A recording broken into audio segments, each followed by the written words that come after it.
Welcome to the Concussion Fix Podcast, where we lift the veil on concussion recovery and empower you with real answers to real questions about persistent concussion symptoms. Each episode, you'll hear real, live Q&A sessions with real members of the Concussion Fix program, an online recovery program that's helped more than 3,000 people find relief from their persistent concussion symptoms. Guided by our expert team, Dr. Paul Hrkal, Melinda Krynen Hill, and myself, Dr. Cameron Marshall, who are here to share insights, empathy, and a clear path forward. In order to protect the privacy of our members, we have stripped away names and blurred faces. Please remember all information shared is for educational purposes only and should not replace medical advice. If you need extra support and guidance for your recovery, we encourage you to check out the Concussion Fix program by visiting concussiondoc.io or Google Concussion Fix and read some reviews to see if it's right for you. Whether you're looking for answers, hope, or just a little encouragement, we're here for you.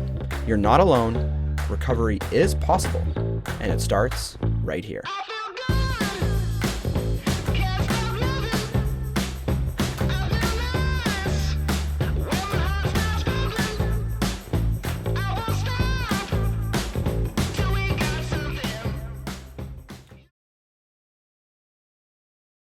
Hi, good morning. Good morning. This is a question for Dr. Hrkal, I think. So I recently got a virus, just like norovirus, maybe like 2 weeks ago. Now I have something else, which is why I sound weird, and it's early in Los Angeles. But it what I'm wondering is it sets me back really, really far, right? So, to not be able to be exercising mentally, it really seems to, when I have a virus, it seems to affect my mental health a lot, just like chemically, something seems extremely, different other than just like, "Oh, I'm sick." You're sick, you're down, you're not able to exercise, you're not working, you're not feeling great, but it really seems to set me back pretty far, for a matter of weeks, and I'm just wondering if there's I know my naturopathic doctor had said a long time ago something about, like, a chronic viral response. Is there something that happens or that I should look for, that check for, just that any kind of sickness wouldn't set me back for weeks or get me completely off my workout routine, or my body is just totally and completely decimated? Like, Mm-hmm. is there anything that I should be, I guess, looking for so that a simple sickness, it seems, wouldn't be such a huge setback? Yeah, you know what? We see this type of response quite a bit in people that have chronic issues and whether it's post-concussion issues, whether it's chronic autoimmunity. So it's not just specific to persistent concussion stuff, but usually a virus is an immune stimulus. And that immune stimulus, the stronger the virus, usually that's why COVID has been associated with what's called long COVID syndrome or persistent post-COVID symptoms. And this is a very virulent virus that is going to impact multi-systems. And ultimately, the virus is sensed by our body's mitochondria. And our mitochondria are very responsive to inflammation. They're responsive to these types of external stimuli.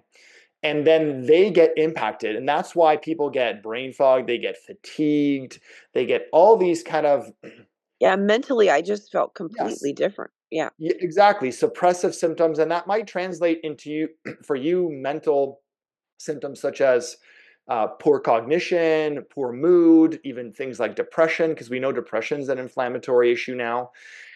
Ultimately, the big picture answer is we have to figure out what is still limiting you on a cellular level. Do you have chronic neuroinflammation that's happening? Do you have any sort of uh, deficiencies like vitamin D or iron that, again, can be exacerbated when we get hit by a virus.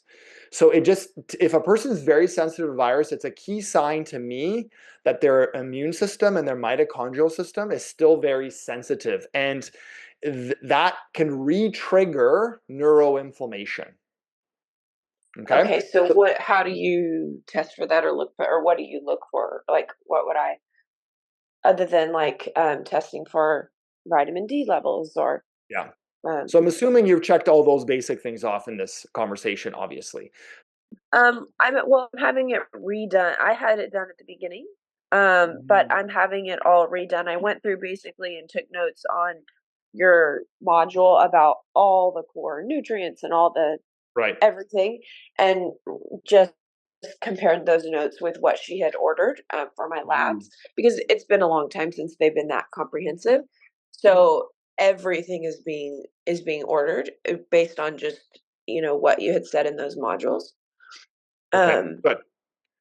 So there isn't testing that we can look for neuroinflammation that's readily available. There is some autoimmune testing. There is some things being done in the laboratory, but honestly, they're not really available from a clinical perspective. And if they are, they're very expensive. So I don't think that they're necessarily worth the cost. Because I think that the solution, which is ultimately what you're really after, is going to be addressing the systems that are dysfunctional in your body. So is that the autonomic nervous system? Is that the gut brain axis, which I presented on very recently? So we have to look at and kind of critically assess, and this is usually with the help of a functional medicine doctor or a naturopath, to figure out, okay, so where is your area of metabolic susceptibility and weakness, and go after that. And for many cases, in my experience, it is your body's HPA axis. That is your hypothalamus pituitary adrenal axis. And that's basically your stress response. It is going to be producing cortisol and DHEA, and those two hormones help regulate and suppress inflammation. And if they're too low, then we're not able to properly manage that inflammatory response, and it can get too excessive. We know after a concussion, there is a suppression in our body's HPA axis. And then usually in chronic symptoms, after kind of a spike and trying to support the body's healing pathway, where there might be elevated levels, we kind of call it chronic high cortisol, high stress. A lot of people with persistent symptoms decompensate into very low levels or suboptimal levels. And that can be one of the key issues with immune dysfunction that's pretty chronic. So I usually direct my patients into that, and then you can test for that, because that is where you're looking at. Is that something that so I just finished and sent off my kit for the Dutch. Yeah, that's going to be tested by the that's Dutch. Yes. going to help with these answers. That's right. And I'm glad you brought that up, because I thought that you were doing that testing from what you've shared before. And I think that's going to really help give you some key insight. Now, that's not the full piece. There's some preventative nutrient aspects that you could do. I'm really a fan of medicinal mushrooms, things like cordycepsis, Panax ginseng, which is an adaptogen. I'm naming these. We've talked about them in other live seminars before. Go back and look at the nootropics section and the adaptogen section. They are really helpful. A lot of the core benefits of these evidence-based botanicals and mushrooms is immune stimulation and helping people prevent getting into the state that you experience kind of a major immune issue. So that could be helpful. Well, I think you take them during susceptible periods where, you have, people know during the flu season, anywhere from kind of November to April, that's when usually you're susceptible. For me, and most people can really, on reflection, answer this. For me, it's always like around November, December, when the temperature really starts dipping. And then around this time again is pretty common, where things start warming up. Those change of seasons historically has been when the flu season and viruses have been most active. Yeah, and I like sort of the structure that Dr. Hrkal is giving us right now, right? So there's prevention, and then there's the stress piece, and then there's when our immune system is already low and we need to really do something because we're constantly getting one thing after the next. So the prevention piece is something that's helpful overall. Then the stress piece, I just wanted to highlight, since that's my area anyways, around how exactly can we modify what we're doing day to day when we notice a downturn in our immune system, or we notice we're picking up things more often than we would. So what I notice quite often with my client group is that when individuals are starting to get sick, or maybe they've got the second bug in the season or a third and they're starting to feel low, they're looking for the things that they can take and do just to keep going. And that just gets us into a cycle of more lending to chronicity, because we're not adapting our day-to-day demands to meet where our body is at. So if you keep going at the pace you're going, whatever that looks like for you right now, your body's sending you some kind of message. It's saying, this is too much. And what's very common for everyone, not just individuals with PCS, but for everyone, is just to sort of say, what can I take? What supplement? What vitamin? How can I move forward at the pace I'm going, and just, keep moving at that trajectory? Similar to what we offer members in the Concussion Fix program is an invitation to adjust our lifestyle and how fast we're moving in society, or how many things we're taking on. Now, there's subtleties to that, right? That could be setting boundaries with family, or not doing too much at home, or remembering how many spoons you have for the day, right? We have this metaphor or this analogy around, say you have 12 spoons, but with PCS, it might take you half of that just to get through your morning. So you only have 6 left. And if you blow through all those 6 in the morning, how are you going to pace out the rest of the day? Most people just ignore this kind of thing and just try to I wasn't keep even, I moving. was like not functioning at all for like in bed for days. I hired babysitter upon babysitter upon babysitter. I was like, I can't function. I'm out. Right. You're so far depleted at that point. So if we're trying to reverse this, we're rewinding a little bit, maybe to a point before you were hiring babysitters and stuck in bed, there may have been an opportunity to say, oof, I'm starting to feel really depleted. It How hit can I me very adjust? suddenly. Like I was completely fine, and then all of a sudden I was not fine at all. It was just this drastic. Yeah, But that's it's I not was possible like, too. avoidable. okay, Yeah. I'm out. Yeah, that's possible too. So just to highlight for the rest of the group here, even if it's not relevant for you, is just that sense of recognizing our habits around stress and our tendencies, which is a very, more broad tendency of people to try to just keep going through illness, through any type of setback, whether that's concussion symptoms or sort of sicknesses. So I just wanted to really highlight that. And it sounds like maybe that's not the case for you, and that's totally okay. And it just kind of came out of nowhere. But what your body is telling you is that now you keep getting these sicknesses back to back, which is just your body's way of saying something's got to change. And maybe looking at that from a broad perspective of how to manage stress, how can I reduce demands, as well as including the supplements and suggestions that Dr. Hrkal is sharing. Okay, and just to recap, Dr. Hrkal, you said that if it's like this, that something is off on like a mitochondrial level, is what you're saying? No, what I was saying is that there is most likely some sort of priming of your immune system. I've used that term in the context of microglia, these immune cells in the brain that are kind of turned on by concussion, and then they can be easily turned on by other immune stimuli, other inflammatory stimuli.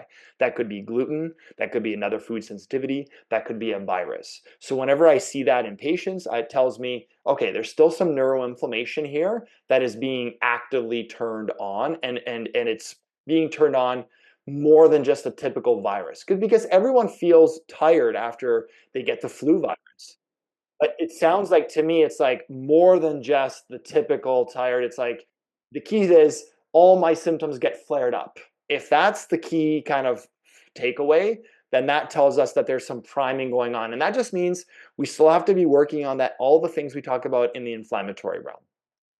Okay. And then you said for preventative, what was the corda? Yeah, I just named a number of adaptogens. You don't have to remember each one. if you, Nikki's already linked the nootropics Oh, she did. Okay, great. one. I'll So look go at back that. and take a look at that. And you have so much more context and information. I just don't want you to have to write all that down. Sure. I just was trying to get that name down. Okay, so she linked it. Excellent. Cordycepsis.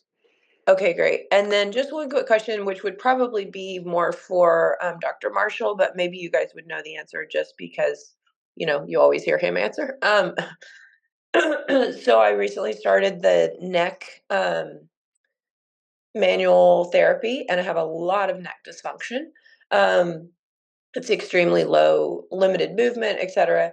And since I've started, I really she also said not to do anything that hurts, which is kind of the opposite, I feel like, of what Dr. Marshall always says, like, you know put go to the grocery store if it bothers you, or push your limits a little bit. And so I would been running, and she was suggesting that when I was running, it was not my heart rate that was bothering me, but more just the positional, like, of my neck. So I've Mm-hmm. stopped doing those things. I've stopped going to Pilates. I've stopped running. And she's like, don't ignore the pain. Let's work this out until we kind of sort out these problems. But I feel a big back shift in progress because exercise really helps me. So I'm just wondering, and I've seen a huge increase in sensitivity to noise, irritability, going to the grocery store. I'd gotten pretty good at it, and now it's like, oh, I'm in here for 5 minutes and I'm already overwhelmed. Is it normal when you start any kind of neck thing? Can those be related, that it would aggravate those symptoms? And also, is that correct advice? Like, don't keep exercising, because exercising really helps the mental piece. And so, is that it seems to be kind of opposite from what he's saying, whatever hurts you, do it. And she's saying, whatever hurts you, don't do it, basically. Yeah, so I mean, I've heard Cam answer this question numerous times, and I give this type of advice to my patients as well. I think that there absolutely could be a neck reason that certain exercises where your neck is not in a position of stability can cause symptoms. Also, the fact that you're like, if you're running, let's say you're running outside, things are moving around you, you have to balance your gait a bit more. Where exercise on, let's say, on a recumbent bike where you're sitting, or on a stationary bike, there's a lot less of that stimulus. Your neck can be a little bit more of a supported position. So if exercise is helpful for you, which we know in general it absolutely is, I think your manual therapist is well-intentioned by saying, hey, don't do something until we can correct your neck or maybe work on it a little bit more. So I think that advice is coming from there. But if you can control for those variables and still move your body in a way that's not aggravating your neck, I think that is still something you could probably continue, especially if you're getting all these other beneficial effects. So is there a way that you can stabilize your neck when you exercise? Okay. Okay. And then is it normal to have those is regression and like the irritability, and she said I have accommodation. She tested the accommodation. I have accommodation issues.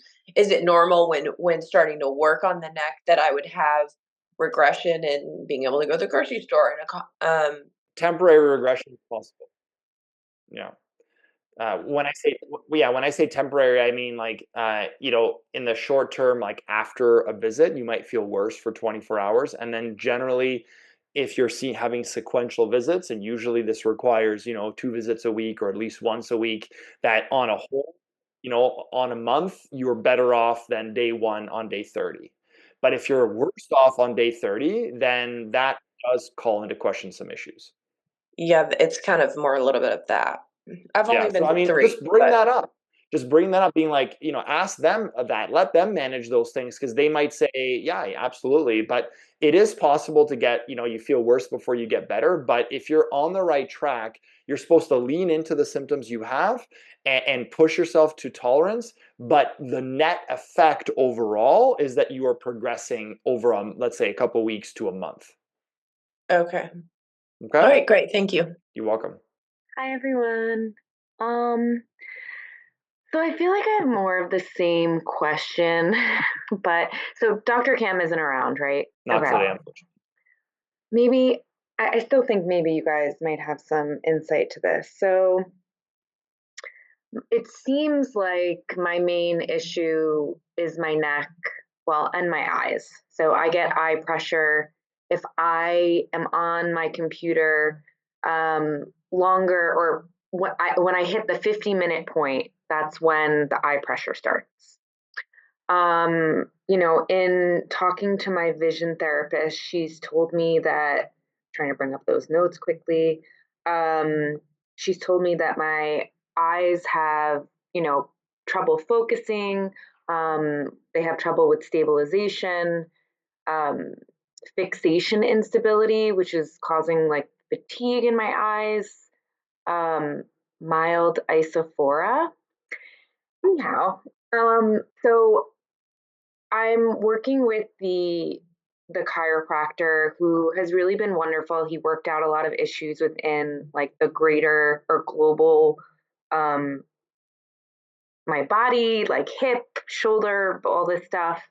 And so now we're kind of digging in, and I'm getting some adjustments in my neck. We were really focusing more so on just the muscular work because I had a lot of tension, and that really, it made me feel like just a million times better in, like, I feel like in life in general, walking around, like I feel so much more loose and mobile.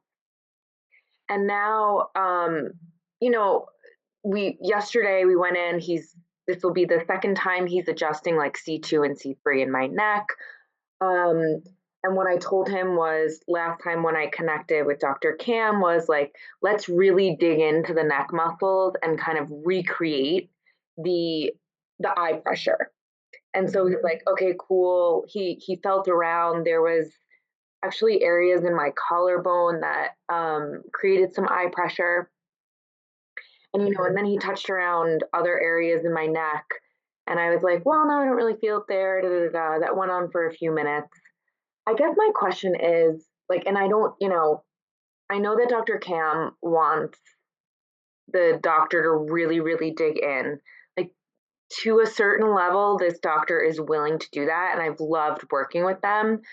But it does feel like maybe it's me just thinking, because I'm kind of always looking for, like, I want to stay on track. Like, what's the next thing we can work on? How much more can we push this? And kind of asking questions like that to him. But it feels like he might feel a little bit like, I don't really know what to do with this. And he's trying based on what I told him. And, like, I played a voice note that I recorded from a call, like, that Dr. Cam kind of directed me, what to do, or the doctor what to do, which was really helpful. But it's like, I can only push someone so far. And I guess my question is, I don't know, like, I talked to him about, potentially trying his acupuncturist, but it wouldn't be really in combination with what, like, of course he would inform the doctor what to do after. But the way that Dr. Cam kind of has his process down, and it feels like, obviously he's worked with so many of these concussion patients before, and he really, like, knows what to do. And I'm sort of like, okay, do I just keep on pushing him every week? Like, let's find the pressure, like, keep on testing it, keep on testing it. Like, it's just like, don't know how to make this person or any other doctor kind of get him to need to do what I need him to do. I think I understand what you're asking, and I think both myself and Melinda could probably give some advice here. First of all, this is a absolutely key question for everybody that's listening. So I hope everyone's paying attention to this really important question. How do you know that the team that you're working with is right for you right now? And the key thing that I always go back to is, are you making some sort of progress with the type of care? Because there's a fine line between always, and it sounds like here that you're being very, very proactive. You're talking to Dr. Cam about all the different concerns that you have. And there's a fine line between us being impatient with the process and also the provider not knowing what to do next. Because if you've plateaued for, let's say, a month or so, like, because sometimes there's a natural plateau and a progression of a treatment, and that usually the first step is discussing that plateau with your provider. Because if they've demonstrated some good expertise in helping you in the past and have given you some results, maybe it's just that they need to try something else and you need to give them that feedback, or maybe they've reached the end of their capacity. And that usually can be sussed out by the person, by the patient, after about a month of minimal progress, and then bringing that up with them saying, hey, what about this? Because we need to be proactive about our own health, but there is, again, this fine line between trying to be your own doctor and trusting the people that you're with, because it's a double-edged sword. I have some patients that come in and they think they know more than you, and then they already are closed off to the process that they have, and that is an obstacle to care. So Cam is talking to you virtually. He doesn't put his hands on you. So that's a huge disadvantage. So he's giving you just general recommendations. And then it's up to the provider that you're working with. So if they've helped you in the past, give them the benefit of the doubt, have a conversation with them. And if you've brought it up recently with them, give them a couple sessions to try to address some of the things that you've brought up and gauge the impact, gauge the change. And if you continue to get no progress, after about a month of even after bringing it up with them, that's maybe time when you're now seeking out an expert in that field of the exact area that you need. I don't know, Melinda, if you want to add anything from a cycle perspective. I mean, I think it's tricky because, on this platform, Dr. Cam's giving us some support in the way of what he knows from his practice, and it's broad advice, right? So it doesn't mean that is a fit for everyone. So there are people out there with different types of conditions like hypermobility, or, we talked about Ehlers-Danlos syndrome at one point, where individuals have this sort of sense of hypermobility. And if you have something like that, digging into your muscles and joints is going to be actually unhelpful. So I just wanted to kind of do that bird's eye view again, where it's like, that's his general advice and what he's found from his clinical practice. But that doesn't mean that's a, catch-all for every single persistent concussion symptoms patient, because each individual is so different. So yes, finding a provider that's able to support you in the way you need is really important. And I think, loosely doing that month idea that Paul is suggesting is a great one, right? If you're not noticing any change in a month, maybe that provider just isn't a great match. It's kind of like shopping for a provider, right? You have to kind of work with a few different people to see what sort of change takes effect, and that can take time, right? It's the same thing with seeing a psychotherapist. One of the main things I talk about in every first session with a client is you need to do some shopping. Make sure that your provider feels like a good fit. Of course, it's more for talk therapy and how that person feels about opening up, but it's the same thing with manual therapists. Patients will say, well, if I don't trust them and I'm always kind of tense when I see that person, you're not really going to get any progress with them. So it's the same kind of thing, right? Finding someone that supports you or the style that you are interested in, but also giving that provider the benefit of the doubt to do their gifts and their skill set, because each provider is going to have a different way of going about it. And if we're trying to instruct them on how to do it, it's probably not going to be less effective than if we allowed them to do it their way. And it's sort of just this sense of allowing each provider to have their unique approaches explored. And if it doesn't work for you, then maybe it's time to move on, and that's okay too. That makes sense. I think it's just, obviously it's so frustrating. It's just this, I tried another provider I was with for a while too, and spoke to many chiropractors over the phone over the last several months as well. And I wish there was just someone who knew exactly what to do. The other thing, so I know I need to, so it's not, I feel like I have next steps with this provider. He's been really wonderful, in kind of adjusting for me.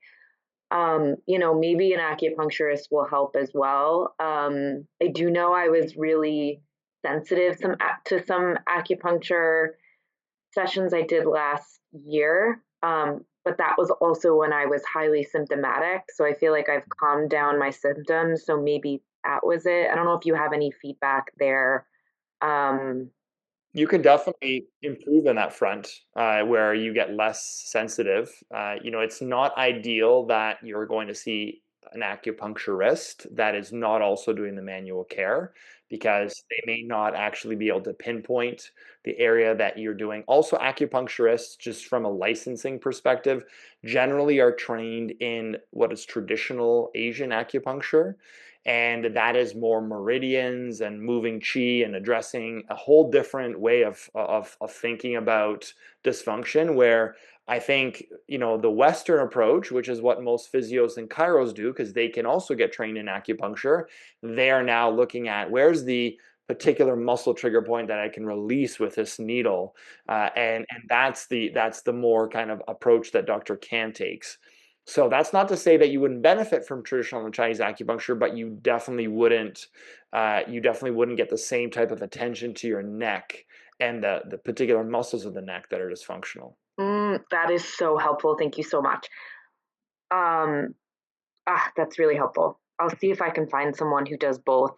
When I get there. Or asking what that provider's training is, right? Maybe they are a physiotherapist with the type of acupuncture training that would be beneficial for you versus a traditional Chinese medicine provider. It's so hard because in the US, or at least in New York, I imagine it's a US thing, but because with insurance, you have these separate treatments you're going to, so everything is applied separately and they treat it separately. So even though he is an acupuncturist in his office, it's always going to be this separate appointment and charge. But I'll see if I can. Yeah, I'll. It's the same in most places. Like what we are like in many ways. I'm looking at the comments here, and in many ways we are looking for like that perfect fit. And you might term that like the unicorn provider, and that can be daunting and frustrating. And you sometimes find that it is something you need to cobble together. And maybe one person ideally would do it all, but most people need multiple types of providers. And I know this is frustrating, but this is something that is the reality of our current Western healthcare system, where it's so kind of siloed. One physiotherapist and one chiropractor can treat very differently. But then at the end of the day, too, we have to realize there are some people that are just incredibly gifted at their craft, and there's some people that are just okay and average. And that's the range that you might experience. It's in naturopathic medicine, it's in psychotherapy.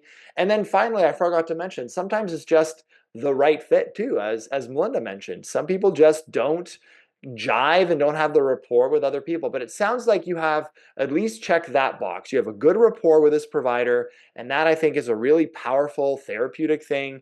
And if you can try to really guide them in that way, and you hopefully in the next couple weeks, in the next month, you'll figure out if they're willing to go to that level. But also just guard yourself of not being too hasty to move on and throw out a good therapeutic relationship if you feel like progress is not being made at the pace that you want. So there's this fine line of being also a little bit patient and allowing that provider to work their technique with you. Yeah, and I've been kind of biting my tongue on this psychological invitation for the last little bit, and I'm thinking maybe now is a good segue to send out the invitation, and not just to yourself, but to everyone here. And that's oftentimes when we get really focused on physical therapy and manual therapy, there's also an underlying need to find an answer that we're really, really focused on. There might be thoughts in your mind like, I have to fix this now, or there's a timeline coming up where I need this to be better. So you might kind of just think to yourself, is there a reason that I'm really pushing to get this fixed now? Is there a reason that I'm really pushing to find that answer?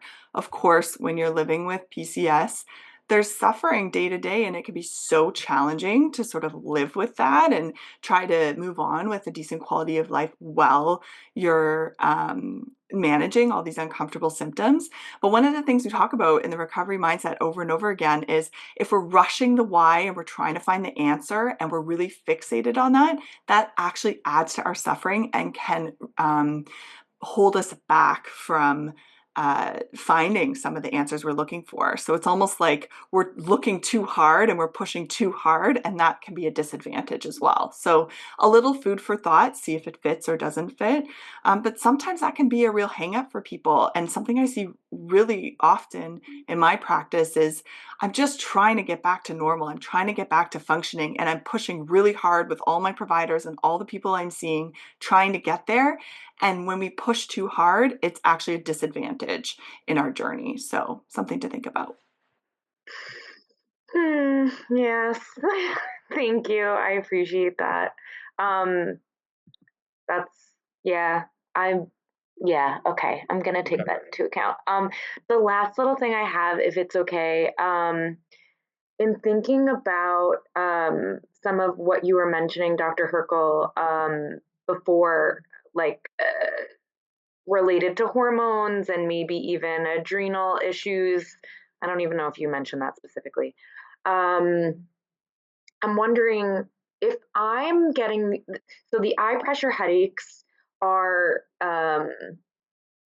they're a little bit fatiguing. So I get to the point, and it might just be an eye, a vision or a neck issue.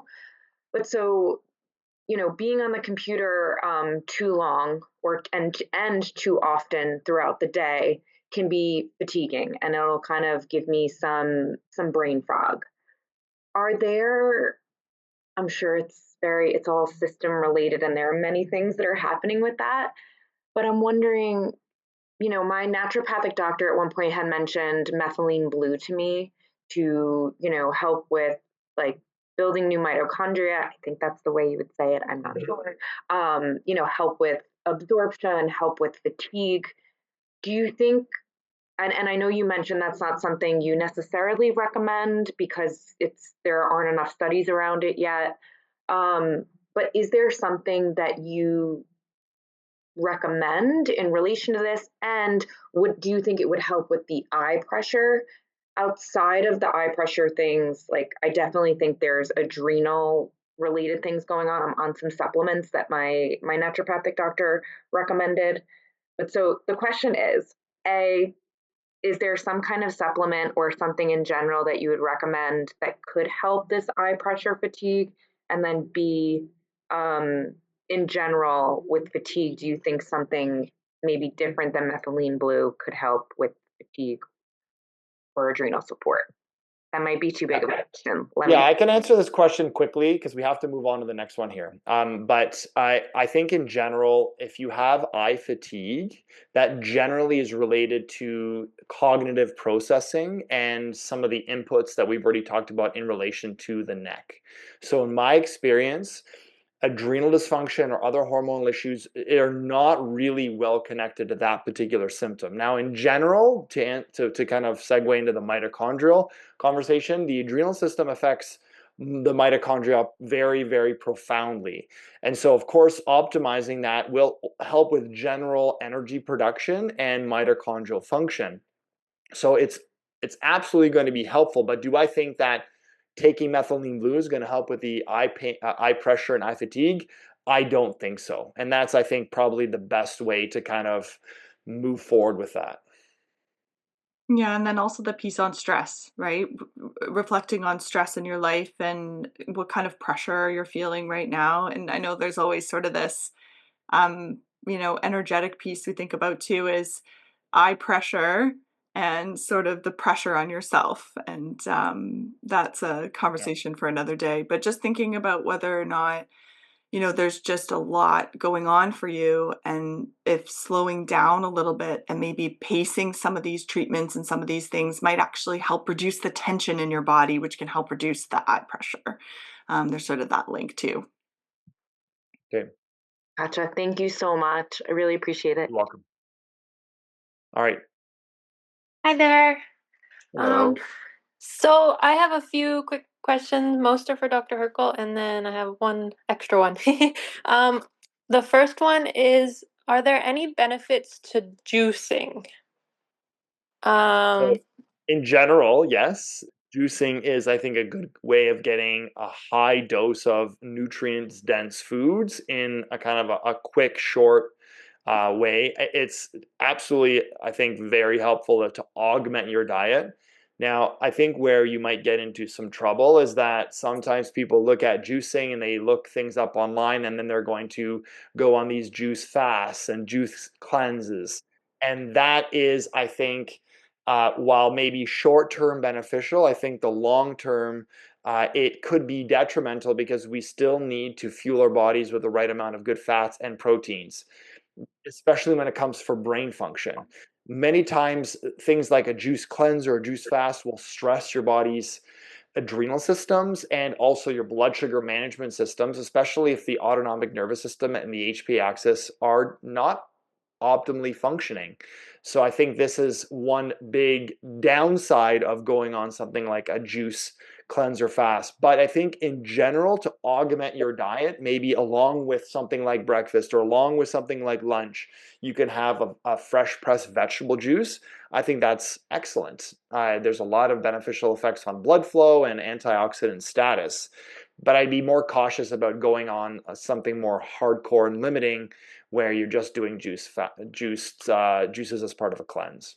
okay, thank you. Yeah, I wasn't sure if it's good to do at the same time, like it's better to do at the same time as eating, or not. But I was thinking that it might help with I guess getting the blood flow, yeah, because I have some problem with exercise. As soon as I Mhm. start to exercise, it really kind of messes me up. But yeah, I'm trying to do that slowly. But yeah, thank you so much. The next one is, this might be silly, but is there a reason that you use almond butter instead of peanut butter in a lot of your talks and recipes? Oh, it's not a silly question at all. It's a great Okay. question. So fundamentally, we're trying to avoid fats and foods that are more pro-inflammatory in nature. So peanut oil, which is found in peanuts and peanut butter, is more inflammatory due to its high level of omega-6s, especially things like arachidonic acid. That is going to be more pro-inflammatory, where something like almonds have a little bit more beneficial good fats in them. Secondly, peanuts are a common food sensitivity. Now, almonds can also be a common food sensitivity, as I'm finding out by running more food sensitivity IgG tests on patients where peanuts and almonds are tested, and they both kind of are equal in terms of how often they come back. And I also think I'll just say that a lot of times, because of the substitutions that are being made by quote unquote healthier type of diets where they're substituting peanuts for almonds, almonds is becoming more of a refined processed food because it's being used, for example, I just saw almond crackers, so like almond flour crackers that are gluten free, but that is made out of almonds, and now it's being found in a lot of more foods. And in general, nuts are more immunogenic and allergy causing than any other types of foods. You can just look at any sort of pediatric kids allergist, and they'll tell you that it's mainly nuts that is the problem. And so just as that type of protein is a little bit more allergenic for a lot of people. So I think that's why we make that recommendation. But in general, if you tolerate peanuts okay, then I think peanuts and almonds, you can substitute them, or use a little bit of peanut butter. It's not our hill to kind of make our last stand on when it comes to the diet. Thank you so much. Yeah, maybe in moderation, right? Kind of Yeah. switching them both if they're okay with you. I love peanut butter. Okay. I And don't know. then black cumin seed oil. Oh. My friend mentioned that, and I was just wondering, is there anything like dose that you would recommend, or? Yeah, so we don't recommend doses in the program because that's very specific and that's prescriptive, and we don't want to do that. But I think that you can easily search an evidence-based dose online on a platform like examine.com, for example, where they look at a lot of these different natural health products and then summarize the evidence. And there is evidence on black cumin seed extract, the type of oil in it that you extract from this type of seed has anti-inflammatory properties. And so it's not in replacement of something like omega-3s. I think omega-3s have a very unique therapeutic profile. I think this is in complement to that, and you do have to take quite a bit of it. So check out the dosage of that. And last thing I'll leave off is that there's really no evidence that I've seen for black cumin seed oil in post-concussion or even acute concussion recovery. So there's a lot better evidence on 2 grams of DHA, which is an omega-3 component, than any other type of oil. Okay, perfect. Thank you so much. You're welcome. All right. I think we'll go to a few questions from the chat. So there was a question here about it being Ramadan. So Ramadan has just started a little bit ago. So with it being Ramadan, fasting is from sun up to sundown. Is there anything I should take into consideration for the diet part of the program or exercise part if I get to that section of the program before Ramadan ends? Yeah, it's a great question. There's actually a lot of evidence looking at fasting periods that are extended, like Lent or Ramadan, or these types of more traditionally associated with religious fasts. And the research shows that there's actually a lot of health benefits to following this type of fasting protocol. We've talked about fasting in the past, and I do think fasting in general, if you look at the evidence that's in the preclinical studies, which is in animals, and also in the kind of tangential human evidence, you're going to see beneficial effects on mitochondria, you're going to see beneficial effects on brain function and on inflammation. However, when a person has dysfunctional autonomic nervous system and HPA axis, again, that fasting can make people feel a little bit worse because their blood sugar is going to be challenged. It is a stressor. Now, it's a good stressor, but as we know, in people with persistent concussion symptoms, sometimes even good stressors like exercise can be too much for them. So I think we have to consider, how do we feel when we start, let's say, a protocol or a period of time like Ramadan and we're fasting? And so in terms of consideration, you can absolutely still follow the Concussion Fix diet. You're just going to follow it after sundown, and you're going to be implementing high protein. Eating late at night is more challenging on a person's digestive system, so trying to eat smaller amounts and focusing on digestibility. Mixing a lot of things together like carbs and fats and proteins make the digestive system work a lot harder, where something like a vegetable or like something like a steamed broccoli and a salad and some protein is actually going to be easier to break down than if you mix all of them together. So these are little considerations you can take. And hopefully you're able to tolerate that fast well, and you may actually get some therapeutic benefits from it. And I know Dr. Marshall isn't here. Would either of you have any suggestions for the exercise part? I know that's kind of more his area of expertise, but Well, I mean, listen, I can comment on that because exercise can be done both after eating and fasted. So again, if you are able to exercise and tolerate it while you're fasting, if you can maybe push it towards the end of the day and then eat after, because you maybe kind of just before sundown, you can exercise in the afternoon. This way, your body, after it exercises, will have higher demands for food. And some people feel like the cravings get stronger and they feel a little bit worse because blood sugar is affected. If they exercise in the morning, they have to wait all day. So feel free to modify your exercise, but you can absolutely do exercise fasted, but just be a little bit more cautious about the blood sugar aspect, and maybe use something like an electrolyte formulation that contains a lot, things like potassium, sodium, and magnesium to help balance if you are exercising during a fasted state, to kind of balance your nervous system and balance your vascular system. great. There was another question here too. I know in an earlier question you were talking about mitochondrial. Would you talk a little bit more about mitochondrial rehab and where I should look? And I know when I did see that question, I did find you did talk a little bit about mitochondrial dysfunction in the fatigue and sleep seminar that you did from November 17th, 2022. I'm just not sure if you talked about it in other ones, if you remember. No, you're amazing, Nikki, that you remember that, because that is probably the best one that people can get pointed to and go and look and check that out. Mitochondrial function in general is so multifaceted. Like, first thing is, the mitochondria are like the ultimate sensors in the body. So they are sensing inflammation. That question about immunity we had earlier is so important to understand, is that they're sensing an immune stimulus. They're sensing the inflammation associated with that. So that is the first step, is that we're looking at to minimize inflammation. And we can do that a lot through things like diet. That's why eliminating food sensitivities, people feel like their energy is better, is because their mitochondria don't have to deal with these danger associated signals and molecular patterns that the immune system is showing them. And so we need to clean a lot those things out. So that's step one. Step two is exercise. Exercise is so important, the most important mitochondrial rehab you can do. Eating things like good fats that contain ketones or medium chain triglycerides that get converted into ketones can be beneficial as well. So you can actually feed your mitochondria. This is the whole premise behind a ketogenic diet, because the ketones are kind of a preferential fuel by mitochondria over and above glucose. And I'm not saying a person should do keto, but they can eat more good fats to help optimize some of that.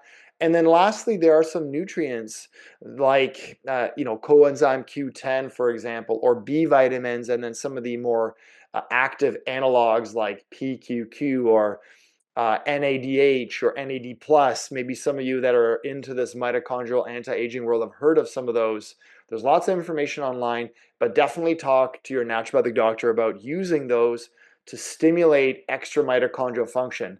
But the one last thing I'll say here, Nikki, is that a lot of people jump to these things immediately after a concussion, or without actually addressing some of the underlying inflammatory and kind of more foundational psychological and autonomic dysfunctions. And then they just start trying to crank up the mitochondria by taking all this extra fuel.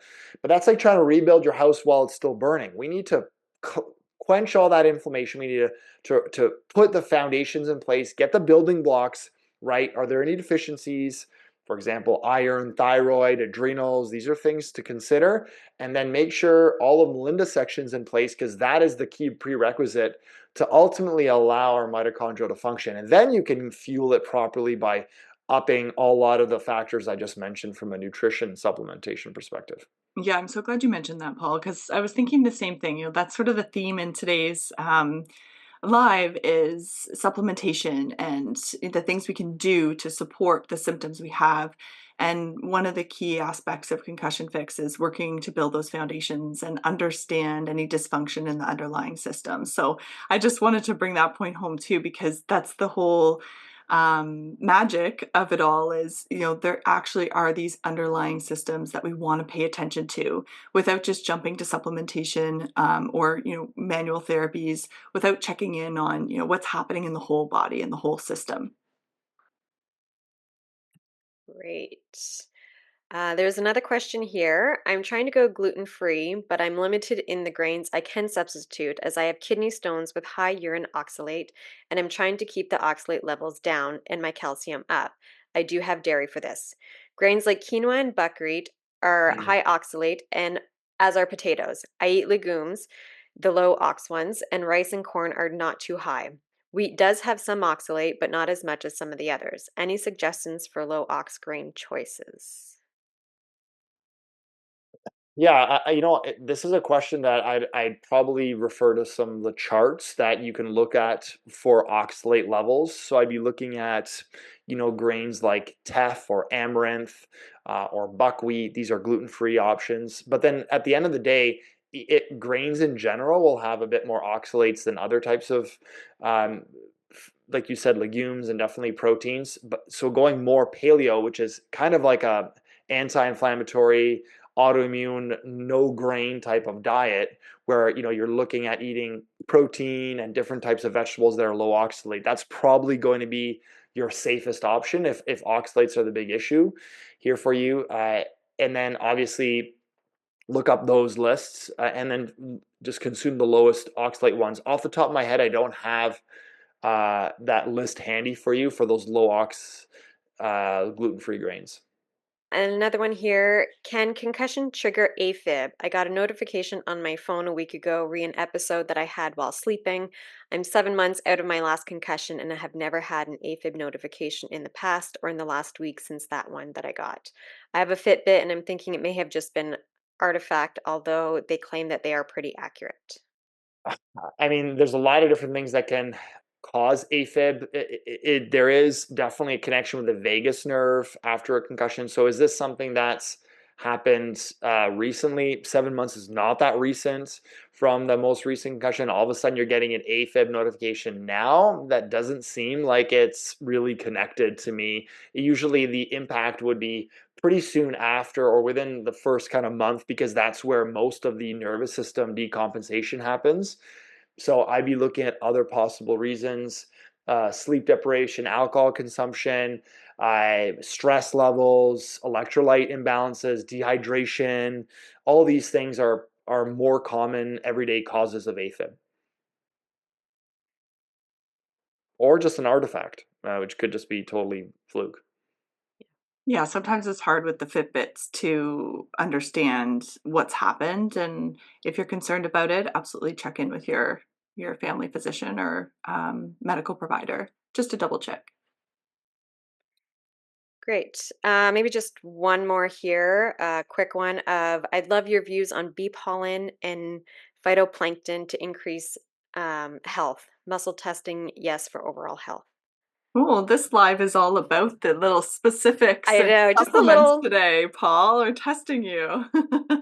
Well, I hope I rise to the occasion, because bee pollen has good evidence on a number of things from an immunity perspective. Actually, there's lots of benefits, even lowering inflammation. So I think bee pollen, and specifically, I'm thinking of like bee propolis, which is even more specific part of bee pollen and some of the products that bees make.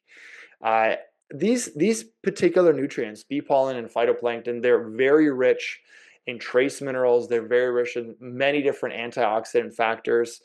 So I think that overall, you can absolutely include them as part of a diet. I would kind of consider them as like a functional food. So they're not so much a supplement, because it's hard to standardize these things depending on what season that plankton is harvested in. Depends on that year. Like, there's so many different yields. So there's a difference between a supplement that's been standardized to, let's say, DHA or EPA, which is the active omegas, for something like bee pollen and phytoplankton. They just are rich in nutrients in general, but that might vary. So I look at that as like just a good food to include. So feel free to include that if you want. I don't see a problem with it, especially if you're testing positively from a muscle testing perspective. If people don't know what that is, that's just kind of an applied kinesiology way of using the strength of your muscle to see if that particular substance, nutrient, whatever a person wants to test. It could be even a watch. If what's that doing to you? If it weakens your muscle, that's a negative sign, and if it keeps your muscle strong or doesn't change it, that's a positive sign. I've seen this being done in practice by other colleagues. I don't practice it. But some people swear by it. So if you want to have that added layer of personalization, feel free. I love doing muscle testing. I muscle test all the time. So I was shocked that you don't use that. My No, I naturopath don't. does, and so does my chiropractor, actually. They both do muscle It's kind testing. of, I'll be honest, it's kind of woo-woo in the whole scientific field. And I know you embrace a lot of that kind of. I embrace the woo. Yeah, and so Actually I never heard work with like medical doctors, and so when you start doing and having conversations about this, their eyes just start getting like saucers. So I have to be careful of not being so far off the deep end that I fall into the drink. Absolutely, Yeah. absolutely. All right, I think we have time for one more question. If we want to go to Hello. I thanks for taking my question. I'm trying to figure out I have run into some issues with uh like a block almost to continuing into the next section of the program. I think it's because I have all these various health issues going on, but um recently I had an allergic reaction to an infusion, which wasn't related to, I don't think, related to the concussion, unless concussions can, trigger you into osteoporosis. But right after, I got a call from my sister, and it's almost like I went right into a trauma response because it was 11 p.m. and I thought something had happened to my mom, and I could feel it. And I just wondered if being in that high state of alert could like set you back, where it's like I'm trying to get myself out of it again. Some of it is the emotional part of it, but then I'm also like yesterday I got, in a fight or something with, just argument, stupid stuff. We had another death in the family that isn't someone that's really that great of a guy, but it triggered all of us. And so after the argument, I proceeded to like eat almost like a whole snack bag of Reese's peanut butter cups. And I'm like, okay, like this isn't good. I shouldn't be doing this. Um, Yeah, absolutely. um, when we have something that sends our nervous system into imbalance, so like a negative reaction to medication, then we're sort of just more likely to experience emotional dysregulation too. It's just kind of part of that picture. That could be anything, like you mentioned, right? Whether that's emotional eating or feeling a little bit more irritable or feeling, anxious or low, being more hypervigilant if you get a late night phone call, that's all part of it. So I think sometimes when we have a bad experience, whether that's, a medication reaction or whether it's just part of the PCS picture, you might just want to remind yourself of, well, if my nervous system is out of balance right now, what are the things I can do to support grounding and stabilization of my nervous system? Because that's going to help everything else. It's sort of like a domino effect. So if we are just trying to move on as is, and we're feeling that heightened awareness of a lot of things, it's more likely we'll be more emotionally dysregulated or experience more irritability or things like you're sharing with us. And it might just be an invitation to double down on some of the grounding and stabilization pieces to really help support your nervous system after something that happened that was out of your control, that was overwhelming for you, as you had shared with us last live with this medication reaction. right, right. And the yeah, so I guess when you are saying the grounding and stabilization, is there a specific uh practice within your module that you recommend over another? I have done, I really love the Tai Chi. I know that's not really grounding, but I do Yes. connect with that in the yoga. Mhm. I'm curious your thoughts. Yeah, there's different ways that you can sort of engage with some of the exercises. Some of them, one that's really brief, and typically when we're feeling really dysregulated after something happened, moving into sort of brief practices. So there's one called the 3-minute breathing space. That's a recorded guided meditation in the mindfulness section you can try. There's also lives we did on somatics, grounding, and I think it's, oh, Nikki's already on it, grounding for anxiety and overwhelm. There's a presentation there, grounding to meditation, and what practices to use when. So that's all described in those two lives. So maybe revisiting those seminars that I did in 2024 and seeing whether something resonates.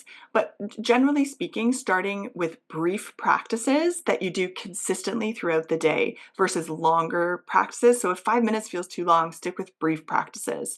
There's also really simple grounding ones that I did in the somatics module that Nikki's already got in there too, which was part 1, November 9th, 2023, and part 2, February 8th, 2024, where it's just really gentle, slow movements where you're engaging parts of the body to signal to the nervous system and activate the vagus nerve and signal to the nervous system that you're safe. So that's where I would invite you to start. And for anyone who's feeling really on edge or something feels really dysregulated in your system, you're outside your window of tolerance, that's when we want to bring things back to the basics of simple grounding that are short in nature and that you do consistently throughout the day. If we're trying to sit and do a meditation practice, it just might feel too overwhelming in the moment. There's too much going on in the body. So focusing on grounding, focusing on nervous system regulation, using brief practices. So that would be my recommendation right now, and see how it goes. Right, right. Yeah, no, that sounds good. And there was something else that I thought of while you were saying that. Um, one of the things that I didn't do yesterday when I was in the midst of having too many of those peanut butter cups is my dietitian suggested to chew on a ground clove, a whole clove, that will kind of be a way out of it. And I've also been using, I think someone mentioned the bee pollen. There was a spray I think I got at Whole Foods or somewhere that had the bee pollen and peppermint oil in it. And I find that that helps me get like a little sweet, even though it's really not that sweet. I find that to be helpful.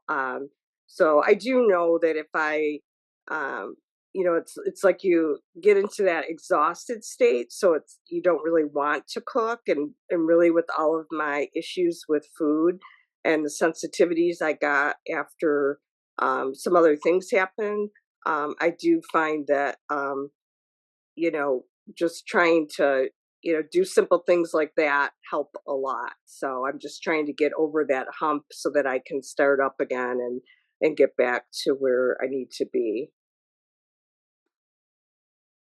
Yeah, I can't speak to those supplements or ways of sort of supporting you when you do have those cravings. I don't know, Dr. Paul, do you know anything about like the clove or bee pollen as helping to maybe satiate or Yeah, so um, the bee pollen that we already talked about, which has the B vitamins, and B vitamins can help with cravings. So that's one kind of their added benefit, especially if they're low. But that's not it. It sounds like very much to me like when there's an elevated stress response, the body's feeling and perceiving to be in pain. We want to balance that with the pleasure centers in our brain. So that's kind of a way that we self-medicate. And so that is working on the dopamine pathway. So whenever we do something like we put something pleasurable in our mouth when we know it's going to taste good, while it does fuel us, it does contain the sugar, and that has its own effects. In most cases, not so good for us. There also is the neurotransmitter effect of eating that, where it like, momentarily makes us feel good. But the more that we jump on the teeter totter of the pleasure pathway, the more that our body becomes desensitized to that, and it upregulates the pain pathway once the pleasure pathway goes down. So we always have to keep jumping on that teeter totter, so to speak. And so that's where a lot of emotional eating comes in. That rebalances after about 2 weeks of avoiding those things. So while it's initially, especially when people have like sugar addiction and emotional eating, once we break free of that, the body eventually will stop asking for it if we stop giving it to it. And so that's just rebalancing neurotransmitters. But the clove piece, that I've never heard of before, and there's a lot of beneficial effects of using clove essential oil short term as an antimicrobial. Never heard it from that perspective. So I mean, maybe Nikki has some insight on clove from a nervous system perspective. I know you've probably been dying to answer this. I actually, when you mentioned it, I did. I was like, yeah, that actually would work. Same Yeah, I thing with told you. even just like holding a brush, like those old brushes, and that pain receptor is just a shock to your system. That's really what the clove would do. Is really right? Clove is spicy, it's strong, it's warming. And So especially, yeah, the full, it's like, and it took a while for it to almost be like where it tasted good because I love cloves, but with the whole clove, there's all that bitter in there and everything. And I just have to, maybe I need to have the bottle in my pocket. because yeah, it is. Not that I'm It's that bad, but obviously I was yesterday. And the other question I have is related to ADHD.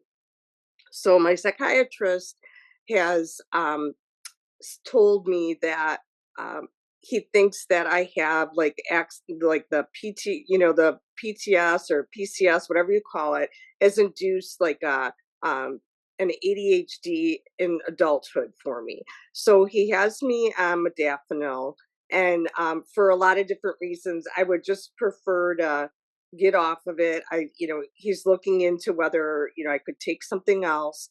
But what I wondered is there's something else like in a more natural um, pathway as far as supplements, because I do seem to respond well to like rhodiola and ashwagandha. It's like, is there something I could potentially try as I go off of the modafinil that might be similar or help me, even if it's just, that you tell me to, I have to do exercise, or is there a different supplement that I could try? I'm just curious about that, you know, um, what you have to say about that too. Yeah.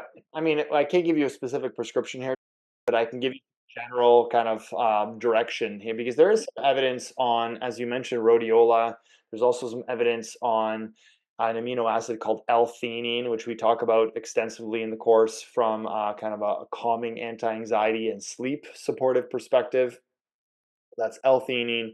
And then anything that's going to improve dopamine. And again, there's that dopamine showing up where, you're feeling kind of like dysregulated on that kind of pain pleasure pathway, getting more cravings.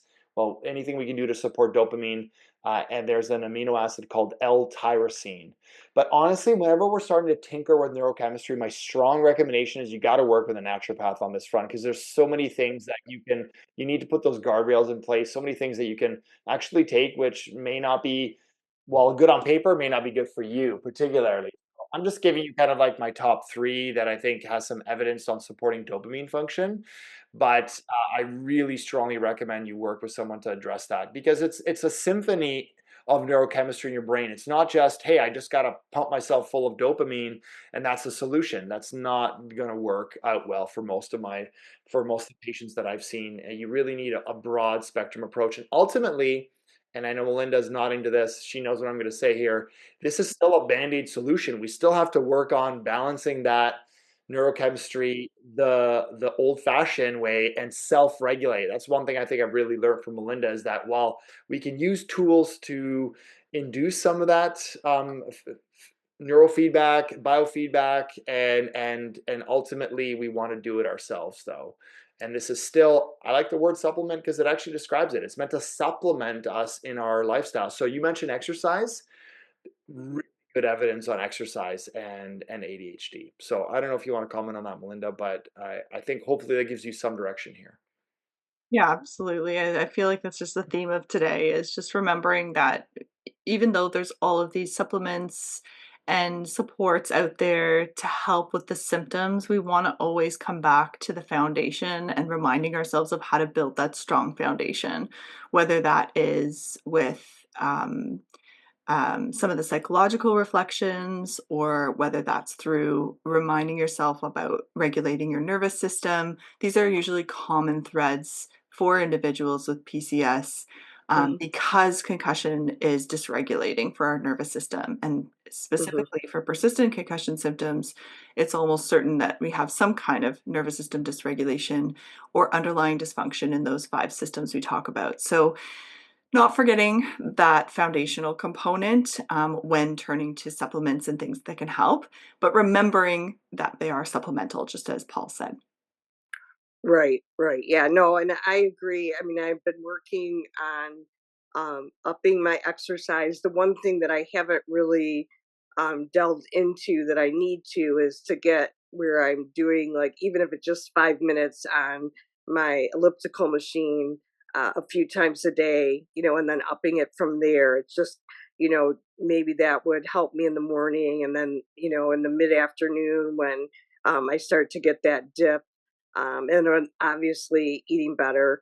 Um, Luckily, I haven't had a lot. Like that was kind of an unusual because I've been trying to lose some of my weight again. So it was kind of a blip yesterday, whereas it's not been, regular. But I do know it's something that it is. It's like an automatic response that I'm not. I need to stop. I can't, just keep getting up and, it's not healthy, obviously, no one Yeah, needs that. that might be where that self-compassion comes in, right? We all have ebbs and flows in our health and feeling. We all have unhelpful habits. that come up from time to time, particularly during stressful periods. So maybe just bringing in that self-compassion for what you're going through and all the things that you've been facing right now. And then when you're feeling a little bit better, returning back to the things that are helpful. And, just even if it's just some brief walking or some of the grounding we talked about, just trying to help stabilize your system and support you on that journey, getting back to, your new baseline that you've been finding over the last couple of years. Thanks for your question. Sure. Thank you. Thank you for tuning in to the Concussion Fix podcast. We hope you found today's episode helpful and that it gave you a little more clarity, hope, and confidence on your road to recovery. Remember, every step you take matters, no matter how small it may seem. If you feel that you could use a little more support on your healing journey, check out the Concussion Fix program.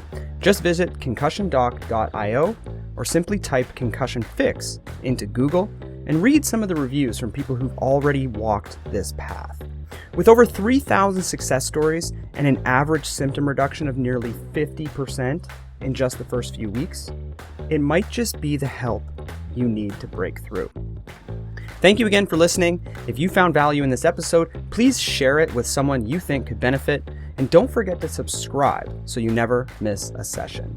Until next time, stay hopeful, stay curious, and continuously remind yourself that recovery is possible.